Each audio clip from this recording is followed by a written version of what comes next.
சசிகலா அரசியலுக்கு திரும்ப வந்தது குறித்து முன்னாள் அமைச்சர் ஜெயக்குமார் கருத்து தெரிவித்துள்ளார். வேலையே கிடையாது. ஒரு ஜாதியுடைய கட்டுப்பாட்டுல வந்து அதிமுக இருக்கிற மாதிரி தெரியுது அப்படின்ட்டு.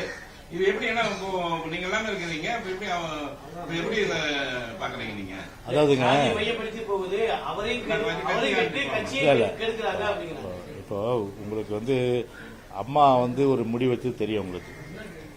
திரும்ப சசிகலாவும் சரி, சசிகலா சார்ந்த குடும்பத்தையும் சரி, கட்சிக்கோ அவங்களுக்கு எந்த சம்பந்தம் சொல்லி முழுமையா வந்து ஓஎஸ் காரனை விட்டு, அதாவது டீசெண்டா சொல்லணும்னா வெளியேற்றப்பட்டான்னு சொல்லலாம், உங்க பாணியில் சொல்லலாம் விரட்டி அடிக்கப்பட்டான்னு சொல்லலாம். சரிதானா?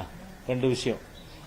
அப்படி வெளியேற்றப்பட்டவர்கள் அப்புறம் சசிகலா திரும்ப சசிகலா லெட்டர் கொடுத்தனால சேர்த்தாங்க, அவங்களை ஒருத்தர் தான் சேர்த்தாங்க, அது இல்லையா? அதன் பிறகு வந்துட்டு என்னாச்சு, 2021 தேர்தலுக்கு முன்பு திரும்ப சசிகலா என்ன சொன்னாங்க, நான் அரசியல் ஒதுங்கிடுறேன் அப்படின்னு சொன்னாங்களா இல்லையா? அது ஒதுங்கிறேன்னு சொன்னாங்க, எனக்கு அரசியலுக்கும் சம்பந்தம் இல்லை.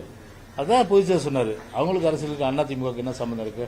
ஒரு சம்பந்தம் இல்லை. அவங்க அதிமுக உறுப்பினரும் கிடையாது, அதிமுக கிடையாது, சம்பந்தம் இல்லை. அவங்க நான் என்ட்ரி ஆயிட்டுன்றாங்க. உங்களுக்கு தான் எக்ஸிட் கொடுத்தாச்சா, அப்புறம் எப்படி என்ட்ரி ஆக முடியும்?